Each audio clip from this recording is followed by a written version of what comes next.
Hey y'all, welcome back to my channel. Today I'm putting together my August TBR, and we've got some nice like moody dark lighting today. Apologies for that, I do have some lights on, but we're in a flash flood warning at the moment, so I don't have a whole lot of natural light coming in this window back here. But anyway, I'm going to be using a D20 to put together my August TBR. I feel like I did a lot of guided reading in July since I did a couple of readathons, and I really enjoyed that. It really helped my reading this month.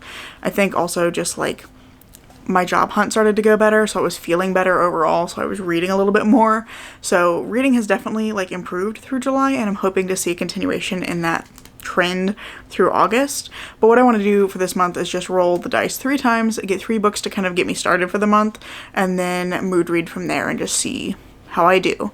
So that is the plan, and I've got a list right here that we'll run through real quick, and then we'll go over and see what the D20 is going to give me for the month. So my 20 books that I've put on this list are Lady Killer by Catherine Wood, which is an arc that I have that I need to get to. It's actually, I think, just come out. I missed the deadline for that, but I didn't fit into any of the prompts for the readathons I was doing, and I just didn't manage to work it in. Dark Archives by Megan Rosenblum, The Salt Line by Holly Goddard Jones, A Strange and Stubborn Endurance by Foz Meadows, Living Dead in Dallas by Charlene Harris, My Heart is a Chainsaw by Stephen Graham Jones, The Decagon House Murders by Yukito Ayatsuji, which is one that I just really need to finish because I've been within 100 pages of the end for far too long now. The Kamigawa Food Detectives by an author whose name is escaping me right now, but if it comes up, it'll be on screen. Mansfield Park by Jane Austen, Murder Road by Simone St. James, I Was a Teenage Slasher by Stephen Graham Jones, The Fractured Dark by Megan E. O'Keefe. Threw me off, there were 2 Megans on the list. Before They Are Hanged by Joe Abercrombie, Entangled Life by Merlin Sheldrake, A Restless Truth by Freya Marsk, The Seventh Veil of Salome by Sylvia Morena Garcia, which is another arc. This one is actually coming out at the beginning of August, so I'm hopeful that I can actually get this one read prior to the release date. It's coming out on August 6th, I believe. The Twyford Code by Janice Hallett, another arc that I didn't get to. The Sunshine Court by Nora Sakovic, Sword Dance by A.J. DeMoss, and Radiance by Grace Draven. So, that's the list. Let's get rolling. Okay, so I've got my biggest D20, hopefully it will be nice and visible, and we're just going to roll real quick 3 times back to back. So we got 16, 4, and 19. Looks like my TBR is going to be pretty ebook heavy because 2 of 3 of these were ebooks. But the first one, number, what was it, 16, was The Seventh Veil of Salome by Sylvia Morena Garcia, which I'll put over here. This is an arc, I think I mentioned that already, that I got that comes out at the beginning of the month. So I think it's like the 6th. I'll put the correct date on screen if that's not correct, but I think it's the 6th. And I'm really excited for this one. I love everything I've read from her.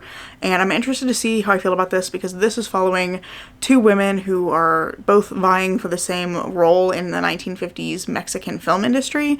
This role is supposed to be like really massive. It's going to be like a career maker.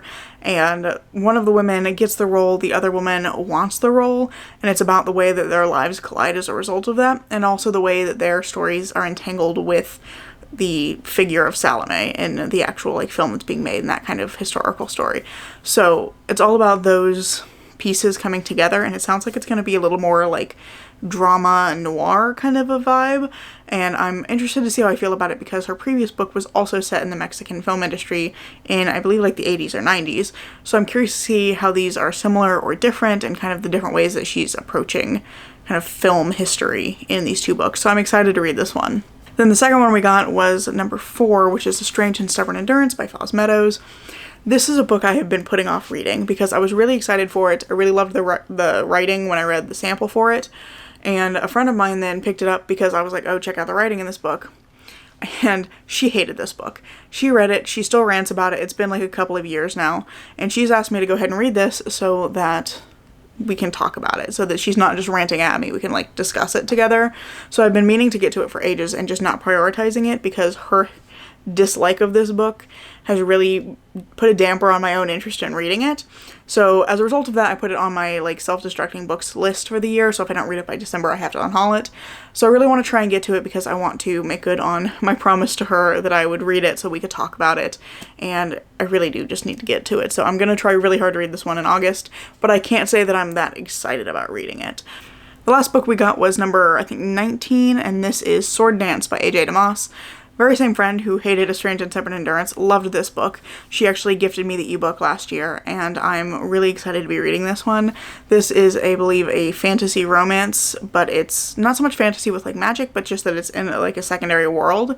But it's following these two people who I believe end up trapped on like an island estate where there's a murder that happens, and they're having to like navigate a really tense political situation together. One of them, I believe, is an ex-soldier, and the other one is like a performer of some kind.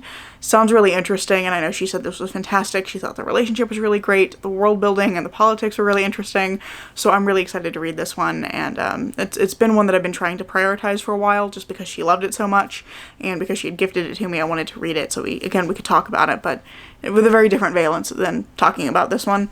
So glad that this made it on the list as well. So those are all the books I'm going to be trying to read in August.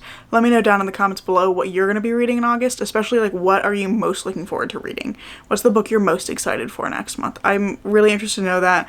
I love hearing what everybody else is reading. I also really hope you've enjoyed this video, and if you have, I hope you'll consider giving it a like, maybe even subscribing to see what comes next. I'm currently posting on Tuesdays and Saturdays, and I hope to see you in the next video. Bye.